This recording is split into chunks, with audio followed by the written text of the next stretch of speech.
Welcome to Curvo of Science. Don't forget to subscribe.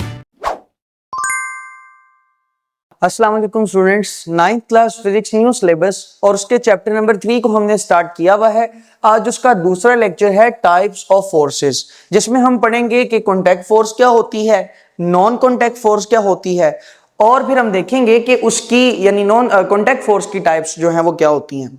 एक बात के जो नॉन कॉन्टैक्ट फोर्स की टाइप्स लिखी हैं यानी ग्रेविटेशनल फोर्स, इलेक्ट्रिक फोर्स और मैग्नेटिक फोर्स, उसके लिए नेक्स्ट लेक्चर देखें, वो नेक्स्ट वीडियो बनेगी। आज सिर्फ हम कॉन्टैक्ट फोर्सेस और नॉन कॉन्टैक्ट फोर्सेस में डिफरेंस करेंगे और कॉन्टैक्ट फोर्सेस की सारी टाइप्स पढ़ेंगे। जो नॉन कॉन्टैक्ट फोर्सेस की टाइप्स हैं वो आज के लेक्चर का हिस्सा नहीं है। तो सबसे पहली बात हम बात करते हैं टाइप्स ऑफ फोर्सेस के ऊपर। तो बच्चे याद रखिएगा कि हमारे पास दो तरह की फोर्सेस होती हैं।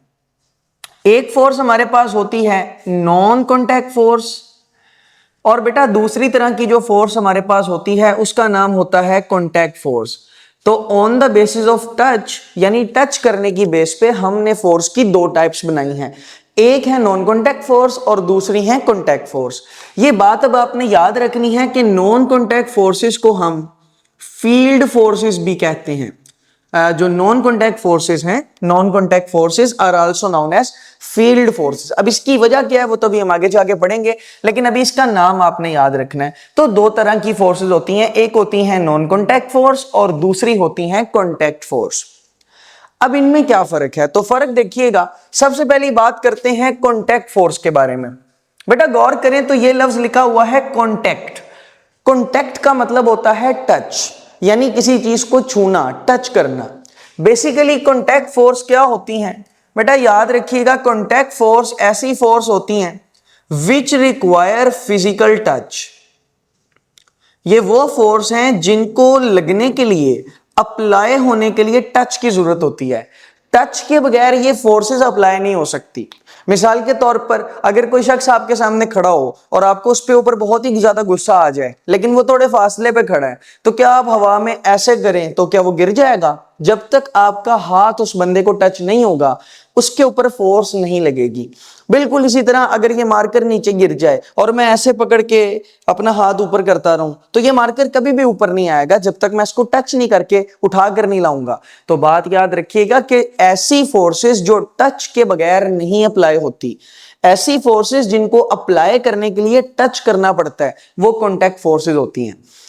जैसे कि ये सारी एग्जांपल्स आपके पास कॉन्टैक्ट फोर्सेस की हैं। फ्रिक्शन, दो चीजों में रगड़, दो चीजों में रगड़ तभी होती है जब टच होती हैं वो चीजें। अगर ये एक मेरा ये आता है और ऊपर वाला मैं ऐसे करता रहूं तो कभी भी रगड़ पैदा नहीं होगी। रगड़ तभी पैदा होगी जब मैं इसको टच करूंगा।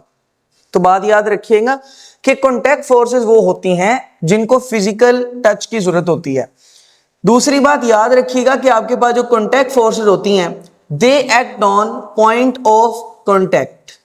कॉन्टैक्ट फोर्सेस किस पॉइंट के ऊपर एक्ट करती हैं? तो कॉन्टैक्ट फोर्सेस एक्ट करती हैं पॉइंट ऑफ कॉन्टैक्ट के ऊपर, यानी कि उस पॉइंट के ऊपर जहां पर टच हो रहा है। पॉइंट ऑफ कॉन्टैक्ट किसको कहते हैं? जिस पॉइंट पे टच हो रहा हो। मिसाल के तौर पर ये मार्कर है, मैंने इसको यहां से पकड़ लिया, अब मैं यहां से इसको फोर्स लगा के ऊपर भी लेके जा सकता हूं, नीचे भी लेके आ सकता हूं, ऊपर नीचे ऊपर नीचे। तो बेसिकली ये जो फोर्स लग रही है ये कॉन्टैक्ट फोर्स है। क्यों?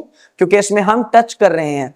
तो याद रखिएगा जिसमें फिजिकल टच की जरूरत होती है वो कॉन्टैक्ट फोर्स होती है। और कॉन्टैक्ट फोर्स लगती किस पॉइंट पे है? जहां पे टच हो रहा होता है। जैसे अभी इस पॉइंट पे टच हो रहा है तो ये हमारा पॉइंट ऑफ कॉन्टैक्ट है और इसके ऊपर ही हमारी कॉन्टैक्ट फोर्स लगेगी।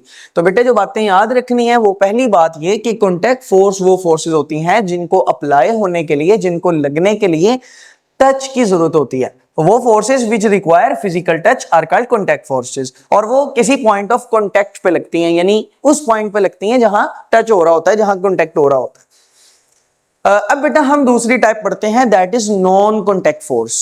बेटे नॉन कॉन्टैक्ट फोर्स क्या है? नॉन कॉन्टैक्ट फोर्स नाम से वाज़िया है। कॉन्टैक्ट फोर्स मतलब टच चाहिए होगा और नॉन कॉन्टैक्ट फोर्स मतलब टच नहीं चाहिए होगा। तो ऐसी फोर्सेस जो बगैर टच के लग जाती हैं वो नॉन कॉन्टैक्ट फोर्सेस होती हैं। अब बच्चे कहते हैं ले ये क्या बात हुई, टच के बगैर कौन सी फोर्स लगती है? बेटा देखें ये मार्कर है, अगर मैं इसको छोड़ूं तो ये कहां जाएगा? नीचे। और नीचे क्यों जाएगा? क्योंकि जमीन इसको नीचे खींच लेगी, अपनी तरफ अट्रैक्ट कर लेगी। लेकिन मुझे बताओ क्या इस पॉइंट पर जमीन इसको टच कर रही है? नहीं। इसमें और जमीन में फासला है, ये देखो बीच में हवा मौजूद है, लेकिन फिर भी मैं इसको छोड़ता हूं तो ये कहां जाता है, नीचे जाता है। इसका मतलब है कि जमीन जो चीजों को खींचती है, जिसको आपको पता है ग्रेविटी कहते हैं हम, यानी जमीन अपनी तरफ जो चीजों को खींचती है वो आपके पास नॉन कॉन्टैक्ट फोर्स है, उसमें टच की जरूरत नहीं होती। इसका मतलब है कि नॉन कॉन्टैक्ट फोर्स क्या होती है, मैं बड़े आसान अल्फाज में कह सकता हूं, नॉन कॉन्टैक्ट फोर्स एक ऐसी फोर्स होती है which do not require physical touch या फिजिकल कॉन्टैक्ट। तो एक ऐसी फोर्स जिसको अप्लाई होने के लिए टच की जरूरत नहीं होती, जिसको अप्लाई होने के लिए कॉन्टैक्ट की जरूरत नहीं होती, वो नॉन कॉन्टैक्ट फोर्स होती है। तो कॉन्टैक्ट फोर्स को फिजिकल टच की जरूरत होती है, जबकि नॉन कॉन्टैक्ट फोर्स को फिजिकल टच की जरूरत नहीं होती। बेटा बात याद रखिएगा कि आपके पास जो नॉन कॉन्टैक्ट फोर्स है, it can work at a distance, ये किसी फासले से भी काम कर सकती है। जैसे मैंने अभी बताया ना कि टच करने की तो जरूरत ही नहीं होती, तो चूंकि बेटा इसमें टच करने की जरूरत नहीं होती, ये फासले से भी काम कर लेती है। मिसाल के तौर पर ये मार्कर है और ये नीचे जमीन है, तो जमीन में और मार्कर में फासला है, लेकिन फिर भी मैं छोड़ता हूं तो ये नीचे जाता है। इसका मतलब है कि जो नॉन कॉन्टैक्ट फोर्स है वो फासले से भी काम कर लेती है, अगर दो चीजों के दरमियान फासला हो तब भी वो फोर्स लग जाती है। बेटा चूंकि ये फोर्स फासले से काम कर सकती है, इसलिए हम इसको कहते हैं एक्शन एट अ डिस्टेंस, यानी एक ऐसी फोर्स है जो किसी खास डिस्टेंस पर भी एक्शन परफॉर्म कर सकती है। जो कॉन्टैक्ट फोर्स होती है उसमें डिस्टेंस नहीं होता, वो डिस्टेंस होगा तो वो फोर्स नहीं लगेगी, लेकिन जो कॉन्टैक्ट नॉन कॉन्टैक्ट फोर्स होती है वो तब भी लग सकती है जब डिस्टेंस हो दो चीजों में। जैसे कि मैग्नेट्स के साथ आपने खेला होगा, तो जब मैग्नेट्स हमारे दूर दूर भी पड़े होते हैं तो वो एक दूसरे को अट्रैक्ट या रिपेल कर लेते हैं, तो डिस्टेंस होगा भी तो वो मैग्नेट काम कर लेते हैं आपके पास। तो नॉन कॉन्टैक्ट फोर्स वो फोर्सेस होती हैं जिनको टच की जरूरत नहीं होती, फिजिकल टच की रिक्वायरमेंट इनको नहीं होती। दूसरी बात, ये किसी डिस्टेंस से भी काम कर सकती हैं, they can work at a distance, इसलिए हम इन फोर्सेस को कहते हैं एक्शन एट अ डिस्टेंस। बच्चे अगली बात जो आपने याद रखनी है वो ये कि आपके पास ये जितनी भी नॉन कॉन्टैक्ट फोर्सेस होती हैं, इनके साथ एक फील्ड एसोसिएटेड होती है। फील्ड का मतलब होता है इलाका, यानी ये किसी खास इलाके में ही काम कर सकती हैं, मतलब इनकी एक रेंज होती है। अगर आप उस रेंज से बाहर चले जाएं तो फिर ये फोर्सेस काम नहीं करती। तो बेटा इनके साथ चूंकि एक फील्ड एसोसिएटेड होती है, इसलिए हमने इन फोर्सेस का नाम रखा है फील्ड फोर्सेस। तो फील्ड फोर्सेस का क्या मतलब है कि इनके साथ एक फील्ड अटैच होती है, फील्ड एसोसिएटेड होती है। जैसे कि मैग्नेट की एग्जांपल लेते हैं, तो लेट्स से कि ये आपके पास मैग्नेट है, अब इस मैग्नेट की एक रेंज होगी, एक फील्ड होगी।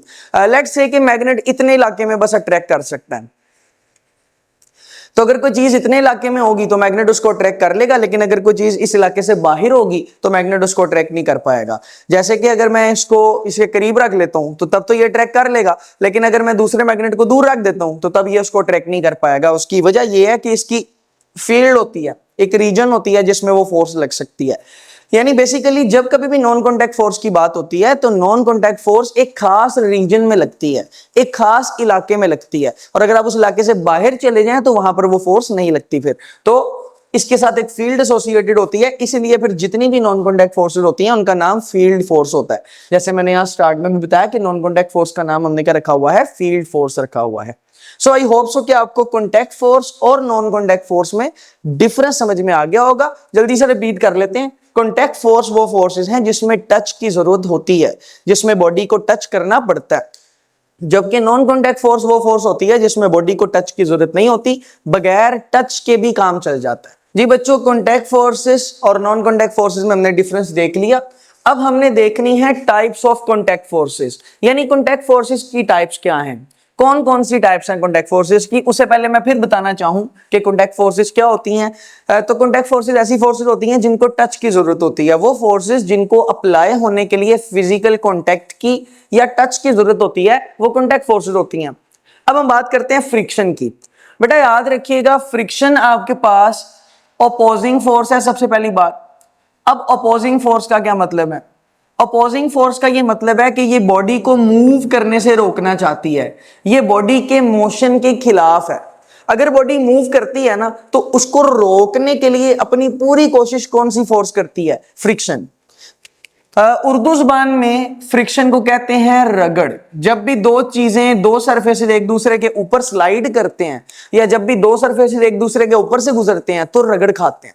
और ये रगड़ खाने को कहते हैं फ्रिक्शन। जैसे कि ये मेरे पास रोड है और उसके ऊपर एक ब्लॉक है। लेट्स से कि आप रस्सी बांध के इस ब्लॉक को इस डायरेक्शन में खींचते हैं, यानी मैं कहता हूं कि इस डायरेक्शन में हमारा ये जो ब्लॉक है ये मोशन कर रहा है, तो बेटा फ्रिक्शन यहां पर अपना काम दिखाएगी और मोशन को अपोज करेगी। यानी ये रोड और ये जो आपके पास ब्लॉक है जहां पर ये टच हो रहे हैं इस जगह पर, वहां पर रगड़ पैदा होगी और रगड़ ऑपोजिट डायरेक्शन में एक्ट करेगी। यानी बॉडी आगे जाना चाह रही है लेकिन फ्रिक्शन कहां को एक्ट कर रही होगी, पीछे की डायरेक्शन में एक्ट कर रही होगी। इसलिए हम कहते हैं कि आपके पास जब कभी भी फ्रिक्शन एक्ट करती है तो वो अपोजिंग फोर्स होती है, यानी वो बॉडी के मोशन को अपोज कर रही होती है। अगली बात बेटा याद रखिएगा कि आपके पास फ्रिक्शन एक्ट किन के ऊपर करती है, तो फ्रिक्शन आपके पास एक्ट करती है उन बॉडीज में जो कांटेक्ट में है। जैसे रोड और ये जो ब्लॉक है आपके पास, ये दोनों कांटेक्ट में है, टच हो रहे हैं। इस पॉइंट पर देखें टच हो रहे हैं ये, तो these are bodies in contact. ये वो बॉडीज हैं जो कांटेक्ट में है, टच हो रही हैं एक दूसरे के साथ, तो यहां पर आपके पास फ्रिक्शन होती है जिसको हम रगड़ कहते हैं। अभी चूंकि यहां कांटेक्ट की जरूरत है, बॉडीज को टच करने की जरूरत है, तो इसलिए ये कांटेक्ट फोर्स है, क्योंकि जो कांटेक्ट फोर्स होती है उसको टच करने की जरूरत होती है। सो फ्रिक्शन हमारी होगी क्लियर। बस कुछ बातें याद रखनी है। पहली बात फ्रिक्शन रगड़ को कहते हैं, दूसरी बात मोशन को अपोज करती है, और तीसरी बात बॉडीज इन कांटेक्ट के ऊपर लगती है, यानी जो बॉडीज कांटेक्ट में होती हैं उनके ऊपर लगती है। दूसरी फोर्स की बात करते हैं ड्रैग। इसको ड्रैग फोर्स भी कहते हैं। इसको समझते बाद में पहले जरा एक एग्जांपल देखें। मेरे पास दो बॉल्स हैं और अगर आप गौर करें तो मैंने दोनों बॉल्स की हाइट को सेम रखा हुआ है, दोनों बॉल्स सेम हाइट पर मौजूद हैं। एक बॉल को मैं ये शहद वाली मेजरिंग सिलेंडर में गिराऊंगा और एक बॉल को मैं हवा में गिराऊंगा और इकट्ठे छोड़ूंगा। मेरा आपसे सवाल है कि मैं इस बॉल को भी गिराता हूं और एग्जैक्ट उसी लम्हे मैं ये वाली बॉल को भी गिराता हूं। मेरा आपसे बड़ा आसान सा सवाल है कि इनमें से कौन सी बॉल जमीन को पहले टच करेगी, इन दोनों में से? तो आप में से ज्यादातर बच्चों का जवाब होगा, बल्कि ऑलमोस्ट हर बच्चे का जवाब होगा कि सर ये वाली बॉल पहले गिरेगी, ये वाली बॉल बाद में गिरेगी। उसकी वजह यह कि जब आप किसी भी चीज को पानी में गिराते हो तो क्या होता है आपके पास कि वो चीज स्लो हो जाती है, उस चीज की स्पीड कम हो जाती है। तो यहां पर मैंने शहद में गिराया इस बॉल को, अगर मैंने पानी में रखा होता तो तब भी ये वाली बॉल पहले गिर जाती, ये वाली बॉल बाद में गिरती, क्योंकि वो शहद में या पानी में या किसी भी लिक्विड में गिर रही है। अब अगर आप गौर करें तो जब आपकी ये बॉल इस पॉइंट के ऊपर आई होगी तो इसकी स्पीड कम क्यों हुई होगी? इसकी स्पीड कम इसलिए हुई होगी कि जो लिक्विड है उसने ऊपर की डायरेक्शन में फोर्स लगाई होगी, यानी बॉल नीचे जाना चाह रही है लेकिन लिक्विड ने ऊपर की डायरेक्शन में क्या लगाई है? फोर्स। तो बेटा बात याद रखिएगा कि आपके पास जब कभी भी आप लिक्विड में फॉल कर रहे होते हैं या गैस में भी फॉल कर रहे होते हैं तो वो आपके ऊपर की डायरेक्शन में फोर्स लगाती है। जैसे आपने देखा होगा कि जो लोग पैराशूट से उतर रहे होते हैं उनकी स्पीड बड़ी स्लो हो जाती है, वो बड़ी इजीली लैंड कर जाते हैं सेफ तरीके से। उसकी वजह ये होती है कि वो फ्लूइड में गिर रहे होते हैं, हवा में गिर रहे होते हैं ना, और हवा में गिरते हुए उनकी स्पीड फिर कम हो जाती है। उसकी वजह क्या है? Drag force. तो बेटा याद रखिएगा ड्रैग फोर्स भी आपके पास रेजिस्टेंट फोर्स है। अच्छा, अब इसमें बातें याद रखनी है। रेजिस्टेंट फोर्स का क्या मतलब है? रेजिस्टेंट फोर्स का भी वही मतलब है जो अपोजिंग फोर्स का मतलब है, यानी ये भी मोशन को अपोज करती है। इसमें भी बॉडी जिस डायरेक्शन में जाना चाह रही होती है ये फोर्स ऑपोजिट डायरेक्शन में लग रही होती है। जैसे यहां देखें ये बॉल कहां जाना चाह रही है? नीचे जाना चाह रही है ना, लेकिन ड्रैग फोर्स कहां को लग रही है? ऊपर को। तो बेसिकली ये भी एक रेजिस्टेंट फोर्स है। लगती किस में है? लगती है फ्लूइड्स में, इन फ्लूइड्स। अब बेटा यहां बातें समझनी है आपने। फ्लूइड्स में कुल मिला के दो चीजें आती हैं। फ्लूइड में सबसे पहले हमारे पास आते हैं लिक्विड्स, जैसे कि मैंने शहद बनाया, दूध, पानी, अल्कोहल वगैरह वगैरह वगैरह। और फ्लूइड्स में दूसरी चीज हमारे पास आती हैं गैसेस। तो याद रखिएगा जब कभी भी कोई बॉडी लिक्विड या गैस में फॉल करती है तो उसके ऊपर एक रेजिस्टेंट फोर्स लगती है मोशन के ऑपोजिट। यानी अगर बॉडी आगे को जा रही है तो पीछे को लगेगी, नीचे को जा रही है तो ऊपर को लगेगी। आपने ये स्विमिंग पूल में नहाते हुए भी देखा होगा कि जब आप स्विमिंग पूल में तैर के आगे जाने की कोशिश करते हैं तो आपको मुश्किल होती है, मुश्किल का सामना करना पड़ता है। इसी तरह अगर पानी खड़ा हो बहुत ज्यादा गलियों में तो आगे ट्रेवल करके जाने में बड़ी मुश्किल होती है। उसकी वजह ही ये होती है कि वो जो लिक्विड होता है वो आपके ऊपर रेजिस्टेंट फोर्स लगा रहा होता है, वो लिक्विड आपके ऊपर ऑपोजिट डायरेक्शन में फोर्स लगा रहा होता है। तो इसको हम कहते हैं ड्रैग फोर्स। तो आई होप सो कि आपको यहां तक सारी बातें क्लियर हो गई होंगी, फ्रिक्शन भी समझ आ गई होगी और ड्रैग फोर्स भी समझ आ गई होगी। अब हम बात करते हैं थ्रस्ट की। थ्रस्ट और ड्रैग फोर्स में कुछ बहुत ज्यादा डिफरेंस नहीं है, दोनों ऑलमोस्ट सेम है। बस आपने जो बातें याद रखनी है वो ये कि मान लें कि ये आपके पास समंदर है या कोई दरिया समझ लें, let's say that this is a C, और उसके ऊपर ये जो मैंने ब्लैक कलर में बनाई हुई है, let's say that this is a boat. तो हमने समंदर में एक कश्ती रख दी, एक बोट रख दी। तो मुझे बताएं कि हर चीज का वजन, हर चीज का वेट उसको कहां पुश करता है? नीचे को पुश करता है ना। जैसे अगर मैं इस मार्कर को छोड़ूंगा तो ये मार्कर कहां जाएगा? नीचे जाएगा, क्योंकि इसका वेट इसको कहां पुश करता है? नीचे पुश करता है। तो ये जो बोट है इसका वेट भी कहां को होगा? नीचे को। यानी इस बोट का वेट चाहेगा कि वो कहां चली जाए? नीचे चली जाए, डूब जाए। लेकिन मुझे बताएं कि क्या नॉर्मल हालात में ये बोट डूबती है? क्या नॉर्मल हालात में ये बोट पानी के अंदर चली जाती है? नहीं जाती। हालांकि उसका वेट उसको कहां खींच रहा था? नीचे खींच रहा था। उसकी वजह क्या है? उसकी वजह यह है कि पानी इसके ऊपर की डायरेक्शन में फोर्स लगाता है, जिसको आप कहते हैं अपथ्रस्ट या फिर थ्रस्ट फोर्स भी कहते हैं। इसी को ही बॉयंट फोर्स भी कहा जाता है। अभी बताता हूं। ये आपने भी नोटिस किया होगा, जब आप स्विमिंग पूल में नहाते हैं तो आपको अपना आप थोड़ा हल्का महसूस होता है, आपको ऐसा लगता है कि आपका वजन कम हो गया। उसकी वजह ये होती है कि जब आप स्विमिंग पूल में नहा रहे होते हैं तो पानी आपके ऊपर की डायरेक्शन में फोर्स लगा रहा होता है, जिससे आपको आपका वेट कम फील होता है। तो बेटा वो जो वजह है वेट कम फील होने की या ये बोट के तैरने की, उसका नाम है थ्रस्ट। ठीक है जी। थ्रस्ट फोर्स में बात याद रखिएगा कि थ्रस्ट फोर्स क्या होती है। तो thrust force is the upward force exerted by liquids। तो थ्रस्ट फोर्स आपके पास अपवर्ड फोर्स होती है जो कौन से ऑब्जेक्ट्स लगाते हैं? लिक्विड्स लगाते हैं।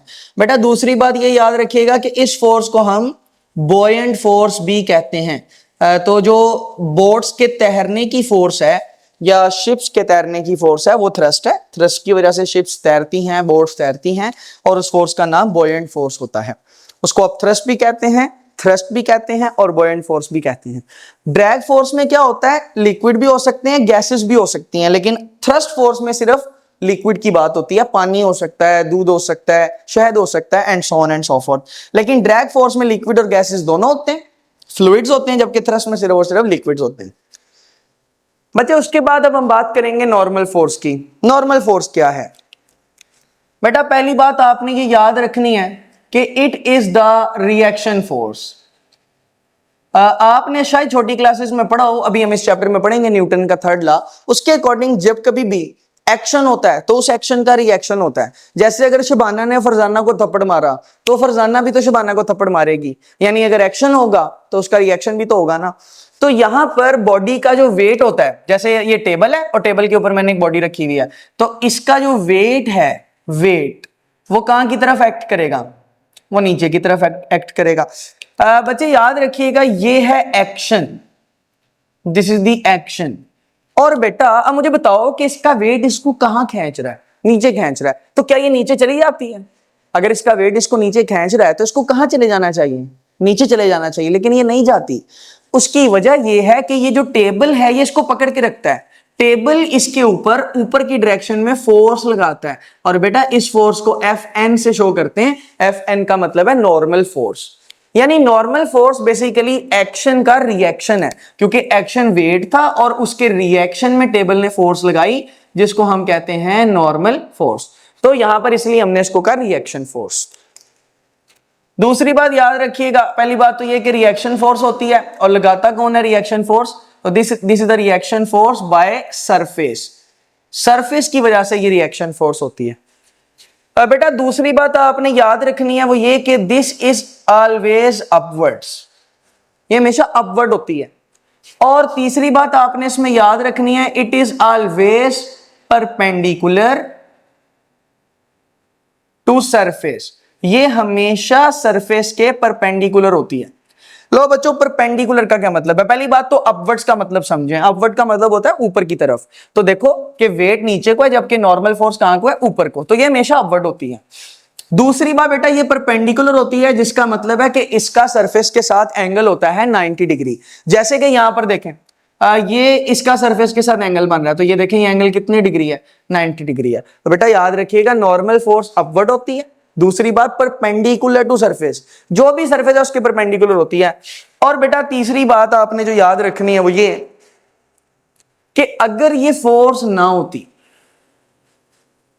अगर यहां नॉर्मल फोर्स ना होती तो ये बॉक्स के साथ क्या होता, अगर यहां नॉर्मल फोर्स ना होती तो ये बॉक्स नीचे गिर जाता, है ना, नीचे गिर जाता। लेकिन ये नॉर्मल फोर्स है, इसका मतलब है ये बॉक्स को सपोर्ट कर रही है खड़े रहने के लिए या अपनी जगह पर रहने के लिए। बेटा इसलिए हम इसको सपोर्ट फोर्स भी कहते हैं, क्योंकि ये चीजों को अपनी पोजीशन में रहने में हेल्प करती है। टेबल के ऊपर चीजें अपनी पोजीशन में रहें, उसके लिए कौन सी फोर्स एक्ट करती है, सपोर्ट फोर्स। और सपोर्ट फोर्स का नाम क्या है, नॉर्मल फोर्स। एक और बात बेटा याद रख लीजिएगा, इसको FN से शो किया जाता है, अक्सर जगह पर यह यूज होगा। आई होप सो कि आपको नॉर्मल फोर्स का कॉन्सेप्ट क्लियर हो गया होगा। जी बच्चों, एयर रेजिस्टेंस क्या होती है, it is also a type of contact force, यानी ये भी कॉन्टैक्ट फोर्स की टाइप है। अब बात को जरा ध्यान से सुन लीजिएगा, वो ये कि एयर रेजिस्टेंस आपके पास क्या है। बेटा इसके नाम में रेजिस्टेंस लिखा हुआ है, इसलिए हम इसको कहते हैं it is also a resistant force. ये भी हमारे पास एक रेजिस्टेंट फोर्स है। अब मैंने आपको बताया कि रेजिस्टेंट फोर्स का क्या मतलब है। रेजिस्टेंट फोर्स का मतलब है अपोजिंग फोर्स, यानी कि एक ऐसी फोर्स जो मोशन को अपोज करती है, एक ऐसी फोर्स जो मोशन के ऑपोजिट काम करती है। अब जो आपके पास रेजिस्टेंट फोर्स है, लेकिन ये देखो ना इसका नाम है एयर रेजिस्टेंस। तो बेटे एयर रेजिस्टेंस का मतलब है कि ये जो ओपोजिशन है या ये जो रेजिस्टेंस है, ये बेसिकली किसकी तरफ से ऑफर होती है, एयर की तरफ से ऑफर होती है। आपने नॉर्मली देखा होगा कि जब आप कार में ट्रेवल कर रहे होते हैं और आप अपना हाथ शीशे से बाहर निकालते हैं, तो आपको आपके हाथ पर हवा फील होती है और आपका हाथ पीछे की तरफ जाने की कोशिश करता है। बेटे वो जो फोर्स होती है उसको हम कहते हैं एयर रेजिस्टेंस। तो एयर रेजिस्टेंस क्या है, यानी वो रेजिस्टेंट फोर्स या वो अपोजिंग फोर्स जो किसकी तरफ से लगती है, एयर की तरफ से लगती है। जैसे कि ये आपके पास एक कार है, आप इस कार में ट्रेवल कर रहे हैं और कार जा रही है आगे की डायरेक्शन में, तो जो हवा होती है वो लग रही होती है ऑपोजिट डायरेक्शन में। तो ये आपके पास जो एयर है वो यहां पर फोर्स लगा रही है। तो बेटा ये जो एयर फोर्स लगाती है इसको कहते हैं एयर रेजिस्टेंस। बेटा अगली फोर्स हमारे पास है टेंशन फोर्स। और बेटे टेंशन फोर्स के अंदर जो आपने बातें याद रखनी है वो ये कि टेंशन फोर्स बेसिकली होती है बाय रोप, एक ऐसी फोर्स जो रोप के ऊपर लगती है या फिर धागे के ऊपर भी लग सकती है। तो एक ऐसी force that acts on the rope और ऑन द स्ट्रिंग। तो यहां पर हम लिखते हैं ऑन। तो जब कभी भी आप रोप या स्ट्रिंग के ऊपर कुछ लटकाते हैं तो उसके ऊपर एक फोर्स लगती है जिसको टेंशन फोर्स कहते हैं। जैसे कि ये आपके पास एक रस्सी मैंने बांधी हुई है छत के साथ और उसके नीचे मैंने एक मैश लटकाया हुआ है। आपको पता है हर चीज का मैश उसको नीचे की तरफ खींचता है, बेसिकली वेट होता है वो। तो आपको पता है कि इसका वेट इसको नीचे की तरफ खींचेगा। अब इसका वेट इसको नीचे की तरफ खींच रहा है तो इसको नीचे चले जाना चाहिए। लेकिन क्या ये नीचे जाता है? नहीं, ये लटका रहता है। उसकी वजह ये है कि वेट के ऑपोजिट यहां पर एक फोर्स लग रही होती है कुछ ऐसे करके, और बेटे इस फोर्स को हम कहते हैं टेंशन। और ये फोर्स देखें किसके अंदर लग रही है, रोप के अंदर या धागे के अंदर, ठीक है ना। तो ऐसी फोर्स जो रोप या धागे के ऊपर लगती है उसको कहते हैं टेंशन फोर्स। और ये कब लगती है, व्हेन समथिंग पुल्स अ रोप। तो जब भी कोई चीज रोप को, रस्सी को पुल करती है, अपनी तरफ खींचती है, तो हम कहते हैं कि वो टेंशन है, टेंशन फोर्स वहां पर पैदा हो गई है। तो आप जब कभी भी रस्सी को खींचेंगे या उसके ऊपर वेट लटकाएंगे तो रस्सी में एक खिंचाव आ जाएगा, एक फोर्स आ जाएगी जिसको टेंशन कहते हैं। तो बेसिकली खिंचाव को हम टेंशन कहते हैं, जो भी धागे के अंदर आता है वो टेंशन होती है। बच्चे आखिरी कॉन्टैक्ट फोर्स हमारे पास आज की है इलास्टिक फोर्स। अब इलास्टिक फोर्स में बेटा याद रखिएगा कि आपके पास कोई बॉडी होती है, आप उस बॉडी के ऊपर फोर्स लगाते हैं और उसकी शक्ल बिगाड़ देते हैं। उसकी शक्ल बिगाड़ देते हैं तो आपके पास हो जाती है डिफॉर्मेशन। जब कभी भी आपके पास कोई बॉडी होती है और उस बॉडी के ऊपर आप फोर्स लगाते हैं तो फोर्स लगाने से उसके अंदर डिफॉर्मेशन पैदा हो जाती है। जैसे कि ये आपके पास एक स्प्रिंग था, मैंने स्प्रिंग के ऊपर यहां पर एक फोर्स लगाई, इसको इस तरफ को खींचा, मैंने इसको इस तरफ को खींचा तो स्प्रिंग आपका यहां पर आ गया। ये इतना डिस्प्लेसमेंट आपका स्प्रिंग कवर कर रहा है, मतलब आपका स्प्रिंग इधर को चला गया। ये देखें, इधर को जाने के साथ साथ आप देखें तो जो पहले स्प्रिंग की शेप थी वो ये थी, लेकिन फोर्स लगने के बाद आप देखें तो स्प्रिंग की शेप बदल गई है, स्प्रिंग की शेप ये हो गई है। इसका मतलब है स्प्रिंग की शेप चेंज हो गई है, बदल गई है, इसको कहते हैं डिफॉर्मेशन। तो बॉडी पे जब फोर्स लगती है उसके अंदर क्या पैदा हो जाती है, डिफॉर्मेशन। लेकिन बेटा कुछ बॉडीज में एक फोर्स होती है, एक खास तरह की फोर्स होती है जिसको हम कहते हैं इलास्टिक फोर्स। और उस इलास्टिक फोर्स के नतीजे में होता क्या है कि जब भी बॉडी डिफॉर्म होती है तो डिफॉर्म होने के बाद इलास्टिक फोर्स एक्ट करती है और उसको ओरिजिनल शेप में वापस ले आती है। जैसे कि आपको पता है स्प्रिंग को खींचें तो वो बंद होना चाहता है, यानी स्प्रिंग के अंदर ये प्रॉपर्टी होती है कि उसको खींचो तो वो बंद होता है। तो जब मैं स्प्रिंग को खींच के बाहर लेकर जाऊंगा वो लंबा हो जाएगा तो वो बंद होना चाहेगा। अब इस पॉइंट पे ये वापस फोर्स लगाएगा और ये बेटा आपके पास होती है इलास्टिक फोर्स। तो अब ये वापस ऑपोजिट डायरेक्शन में फोर्स लगा रहा है और उस फोर्स की वजह से आप देखें फिर इसकी शेप वापस पहले जैसी हो गई। This is the original shape. तो बच्चे याद ये बात आपने रखनी है कि इलास्टिक फोर्स आपके पास एक ऐसी फोर्स होती है जो डिफॉर्मेशन के बाद बॉडी को ओरिजिनल शेप में ले आती है, यानी फोर्स लगाने पे बॉडी डिफॉर्म हो जाती है और उसके बाद जो फोर्स एक्ट करती है बॉडी को डिफॉर्मेशन से ओरिजिनल शेप में ले आती है, वो आपके पास होती है elastic force. I hope so बच्चों कि आपको आई टाइप्स ऑफ फोर्सेज, जिसमें हमने कॉन्टैक्ट फोर्सेज और नॉन कॉन्टैक्ट फोर्सेज पढ़ी और उसमें हमने कॉन्टैक्ट फोर्सेज की बहुत सारी टाइप्स पढ़ी जो आपकी बुक में डिस्कस हुई भी थी। तो आई होप सो कि आपको ये सारी बातें क्लियर हो गई होंगी। बहुत शुक्रिया, अल्लाह हाफिज। Thanks for watching. Subscribe to our channel. And don't forget to like and share.